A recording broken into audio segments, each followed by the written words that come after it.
ايه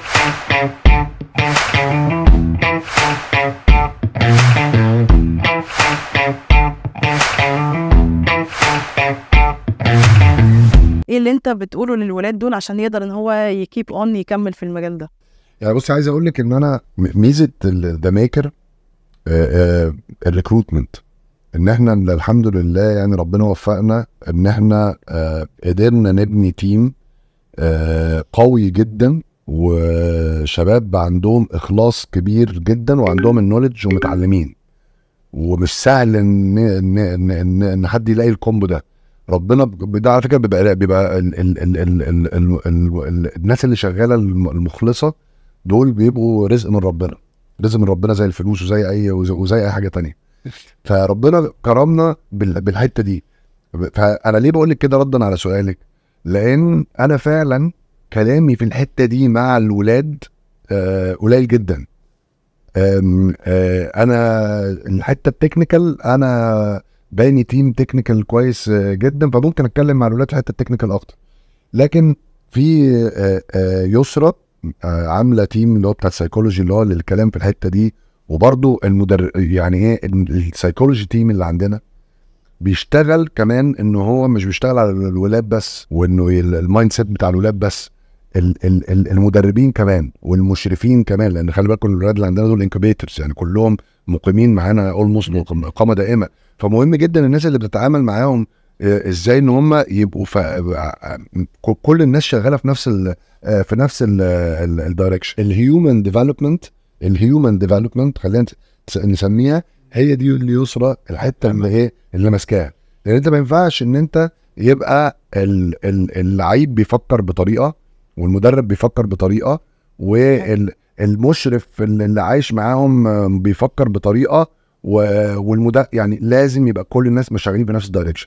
فالاوبريشن صدقوني يعني ممكن تبان من بره ان هي بسيطه، ولاد صغيره قاعدين معانا، لا دول مسؤوليه كبيره جدا علينا كلنا، تفاصيل كتير واوبريشن فيها تفاصيل كتيره جدا. لكن مره تانية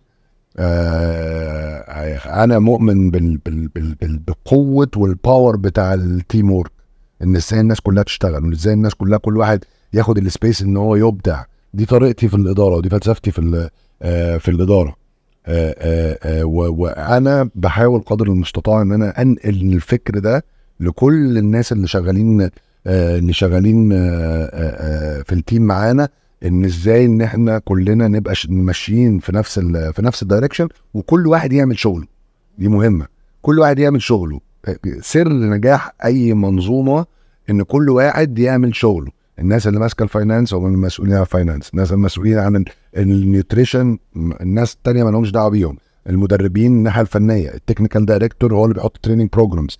انا كراجل رئيس تنفيذي ما بتدخلش في عمل الجنرال مانجر، هو ليه شغله على الارض يتحمل مسؤولياته، انا ليا نظام شغل معين مع الماركتنج اند سيلز تيم. يعني احنا الاستراكشر بتاع ذا ميكر عملناه الحمد لله بطريقه احترافيه. لكن الرزق الاكبر هو ان انت يجي لك ناس تفيتن السيستم اللي انت عايز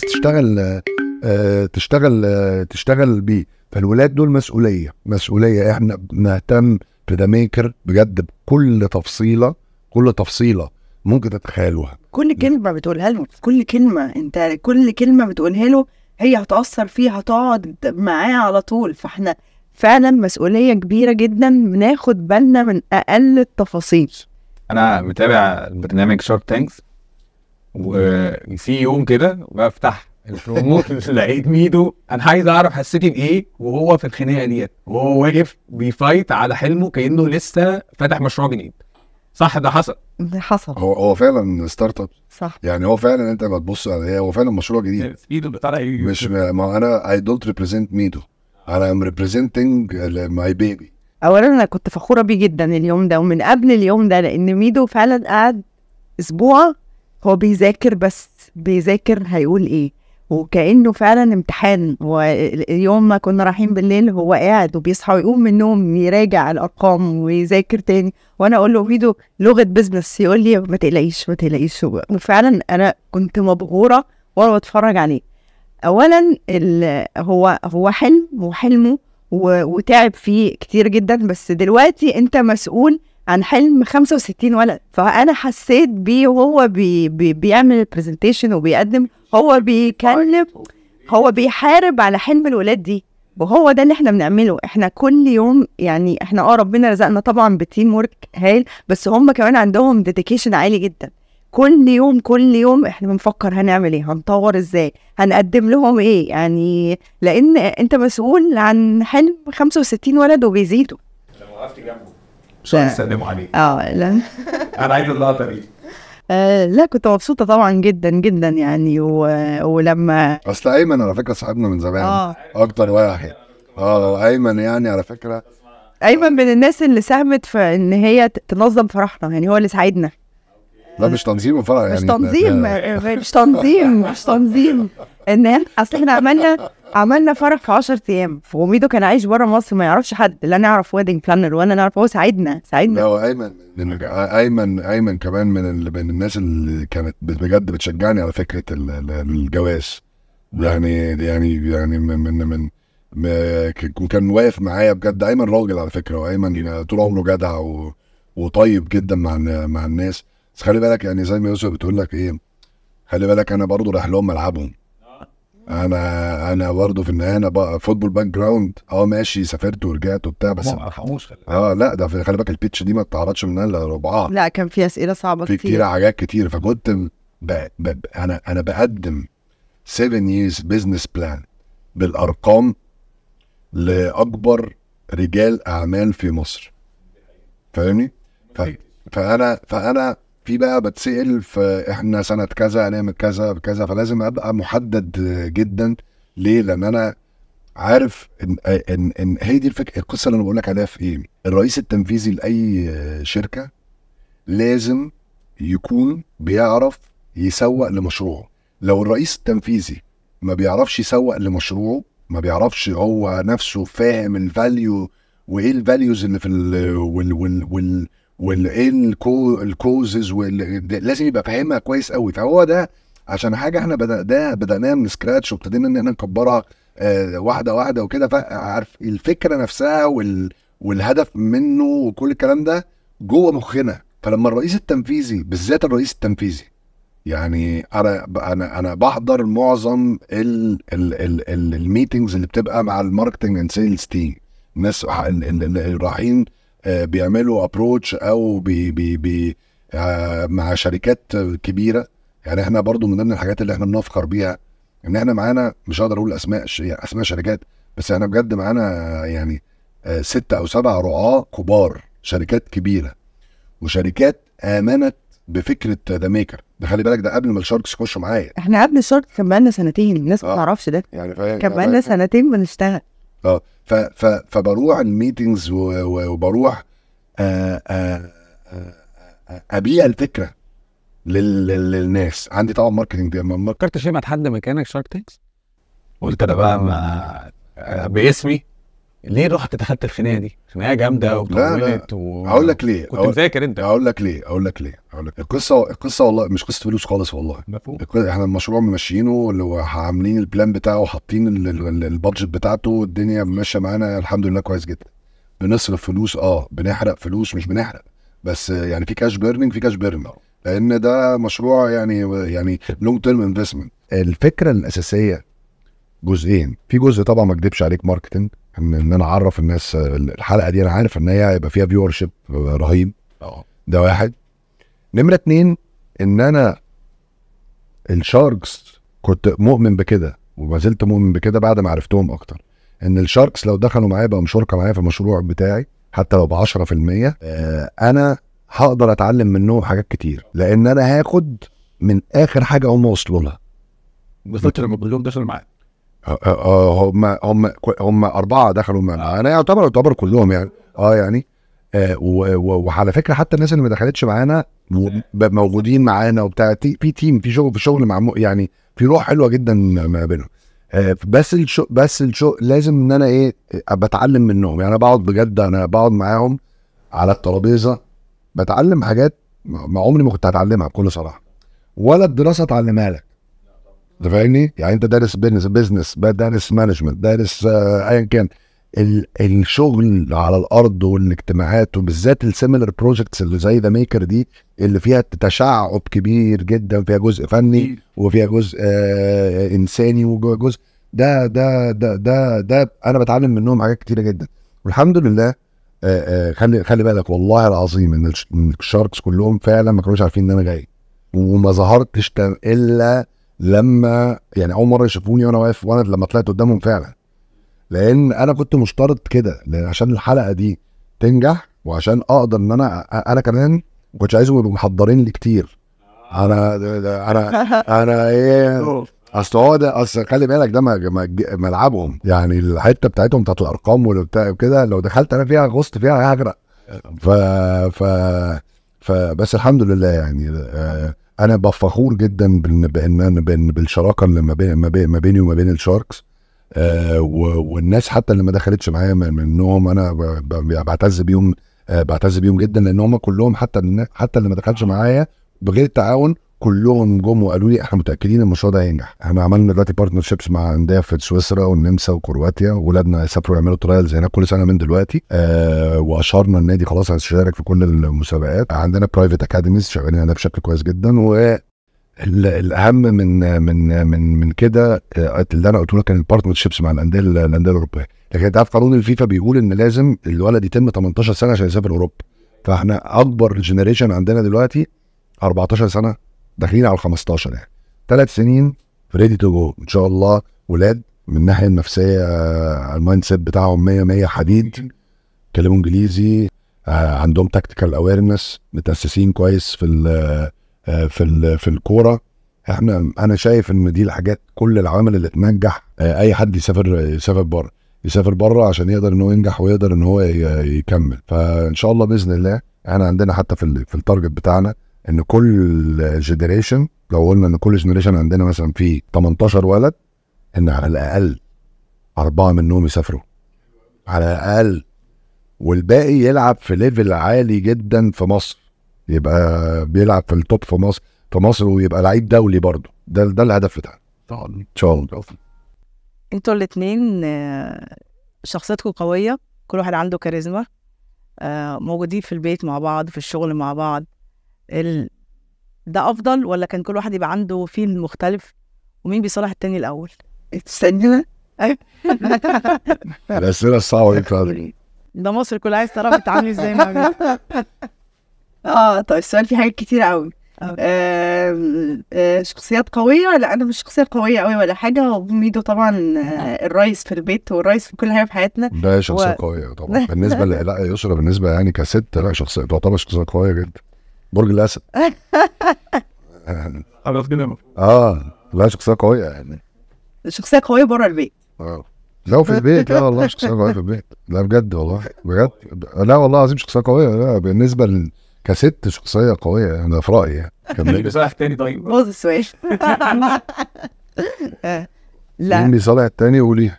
بصراحة احنا الاثنين يعني احنا ما بنحبش يعني لما بنختلف مع بعض في أي حاجة احنا ما بنحبش الخلاف يطول يعني.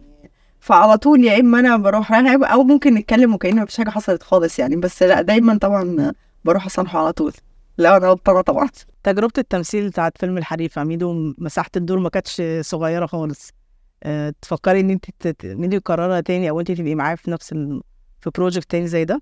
لا انا بس لا انا مش الباشن بتاعي ولا تفكيري ولا عمري فكرت ان انا امثل خالص يعني. انما هو بالنسبه له كانت تجربه حلوه جدا وكلنا انبسطنا بالفيلم يعني. انا ولادي دخلوا الفيلم اكتر من 3-4 مرات.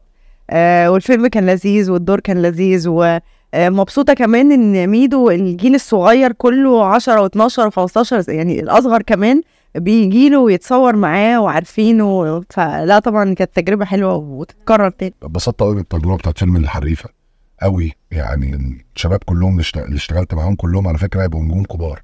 انا اول لما شفتهم وشفت ان هم يعني هم محترفين وشباب صغيره كلهم محترفين وكلهم بيجوا في ميعادهم وكلهم بيذاكروا شغلهم وكلهم بيراجعوا على شغلهم قبل ما يخشوا يشتغلوا، عرفت ان هم يبقوا ناجحين. غير ان هم طبعا تالنتد، كلهم تالنتد جدا كلهم الحمد لله. حتى بعد الفيلم دلوقتي بيكبروا وانا سعيد جدا ان هم بيكبروا كلهم يبقوا نجوم كبار كل واحد في حاجه. ميدو في سؤال عايزك تجاوبني بصراحه. خلاص هترجع تلعب، ايه القصه؟ هرجع العب والله. حاسس ان جوايا كده في رحله لم تكتمل، فحاسس ان انا عايز اعيد تاني. لا يعني انا اعتزلت عندي 30 سنه واعتزلت بارادتي. يعني انا كنت عايز خلاص في الوقت ده، كنت خلاص المايند سيت بتاعي مش قادر ان انا العب ومش قادر. وشايف ان انا حته ان انا ارجع العب دي هتدي امل وهوب كبير لناس كتير جدا ان هي تفايت تاخد معاك لعيب، تفايت اختار لعيب واحد بس تاخده معاك من الجيل بتاعك انه يرجع يلعب. يلعب جنبك. جنبي ولا عادي يلعب؟ لا يلعب جنبك يعني. لا مش لازم مهاجم، يلعب جنبك، يبقى معاك في الملعب من نفس جيلك. من نفس جيلي؟ من نفس جيلي انا؟ من نفس جيلي كسن يعني وكده. لو انا لا ارجع يعني يلعب معايا ويبقى فت يبقى في التوب بتاعه، في التوب بتاعه.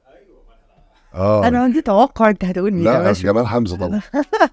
جمال حمزه وحسام غالي. طبعا ما هو دول جيلي. يا جمال حسام بس لا حازم مش جيلي، حازم اكبر مني ب9 سنين يا جماعه. حازم اكبر مني، حازم لا اكبر مني ب8. ما اعرفش. حازم اكبر مني ب8. فحازم لا، حازم مش جيلي خلاص، حرام عليك، ده حازم جيل حسام حسن. لا جيل تاني. لا ترجع حازم في النص. جمال حمزه. ده لذينه، لعيب كبير جمال حمزه. وحسام غالي لعيب كبير قوي. لا اللعيبه دي انسى ان انت تشوفها بقى تاني بالساعه. لو رجعت تاني بالك الاهلي، ما هو جاي الاهلي وانا بلعب عمري لا دلوقتي عمري والله ولا دلوقتي ولا اي وقت. اللي في ناس ما تلعبش في الاهلي، في اهلاويه ما بيلعبوش في الزمالك. عندنا كباك ان انا اصلا جدي ابويا الله يرحمه زملكاوي مجنون، نروح الماتشات ويجي والزمالك. وابويا الله يرحمه وعمامي وعماتي وكل عيلتي زملكاويه. فعندنا وابويا لعب في الزمالك. انا نفسي لما اجي افكر في الموضوع انا باخد قرارات كتيره جدا لغايه دلوقتي بقلبي بجد، يعني باخدها بقلبي وحتى لو ساعات ببقى عارف ان هي غلط وببقى عارف بتاع، وللاسف ساعات بروح ورا الحته دي، يعني ما بتعلمش في الحته دي. بس القرار اللي من القلب والاختيار اللي من القلب لو ضرب معاك ونجح في ادرينالين غير طبيعي. ادرينالين غير طبيعي ان انت اخترت بقلبك وضربت معاك. لو اخترت بمخك ورجعت معاك ده اوكي ماشي، انت بني ادم بتفكر كويس، ده كويس. لكن الاختيار اللي من القلب اللي بتمشي معاك حلو تبقى حلو، لان هي بتبقى مبعوثه من ربنا. ده رايي يعني. طب وانت شايف بقى بمناسبه القلب، شايف زيزو هيمشي ولا لا؟ زيزو ان شاء الله زيزو مستمر في الزمالك وهيقعد في الزمالك. زيزو زملكاوي وبيحب الزمالك واحنا كلنا عايزينه في الزمالك. اضغط عليه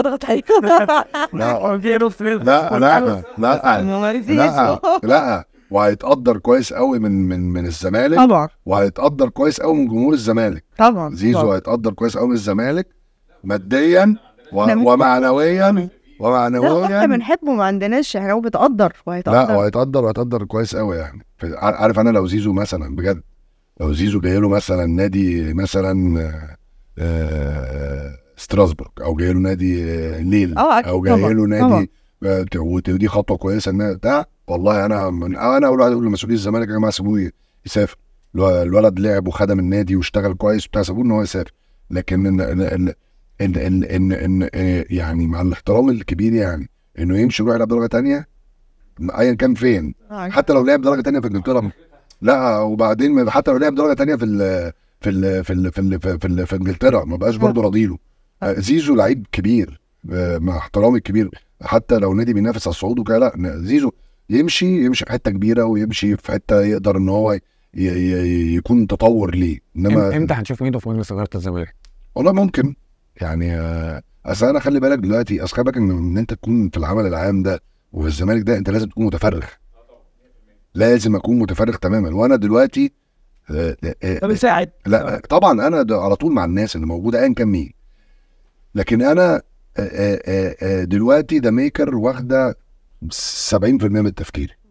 لما احس ان ذا ميكر خلاص سوليد وخلاص الاستراكشر اللي اتبنى ده ممكن ان انا ابعد شويه ويبقى ماشي زي ما هو تمام، ساعتها ابقى موجود في مجلس اداره في مجلس اداره الزمالك ان جميلة شاء الله، كمان. ان شاء الله يا رب. طيب ممكن نشوف في ذا ميكر نسخه للكره النسائيه، ان احنا الكره النسائيه في مصر عندنا مظلومه. احنا عندنا في البرايفت اكاديمي فرق بنات، وبنشتغل على ان احنا نطورها، ويبقى عندنا طبعا، لان احنا عندنا مواهب كتير جدا في البنات، كتير في الكوره، وده اللي احنا من ضمن البلان بتاعتنا ان احنا نديهم كمان فرصه. يعني احنا اوريدي عندنا فرقه بنات، عندنا فرقه بنات، بس السنه دي احنا يعني عندنا حوالي في 24 بنت او 22 بنت في الاكاديميه الخاصه بيتمرنوا 3 مرات في الاسبوع. احنا بنمرنهم كويس قوي، عشان احنا بقى من اول الموسم، مش اللي هو ده الموسم ان شاء الله الجديد، هنخش في فرقه كره قدم نسائيه، وهيبقى عندنا ناشئين بناشئات موجودين. فاحنا مستنيين ان احنا يبقى عندنا العدد الكافي من البنات اللي نقدر ان احنا نخش في المباريات الرسميه. لكن احنا خلاص اشهرنا النادي. وعلى فكره الحته بتاعت البنات يلعبوا كوره دي حته بالنسبه لنا في ذا ميكر مهمه جدا، هنطورها بشكل كبير جدا، هنوصل لمرحله ان احنا ان شاء الله مع الوقت هيبقى عندنا انكيبيترز بنات، وهنبقى بنأهل بنات ان هم يسافروا يلعبوا بره بنفس التريننج بروجرام اللي الولاد بتوعنا ياخدوه. يعني ليه ما بدأناش الاثنين مع بعض؟ دي نقطه مهمه، انا عارف ده ممكن يسأل ناس كتير، لان احنا حاليا ما كانش عندنا اللكجري في الدورمز ان احنا يكون عندنا مكان للولاد ومكان للبنات. لكن احنا في المستقبل في البلان بتاعنا عاملين بقى دورمز للبنات، هتبقى يعني بنفس المستوى، بنفس التريننج بروجرام بالظبط، الولاد بياخدوه البنات هيبقوا بياخدوه. كان ذا ميكر ده اخر حلم ليكي ولا في احلام تانية؟ لا، هو ذا ميكر حلم كبير. يعني انا دايما الصوره الكبيره لذا ميكر، انا بشوف ان الولاد دول ان شاء الله باذن الله هم منتخب مصر اللي جاي باذن الله. حلم لاولادي طبعا ان انا اشوفهم ناجحين ومبسوطين وسعداء في حياتهم.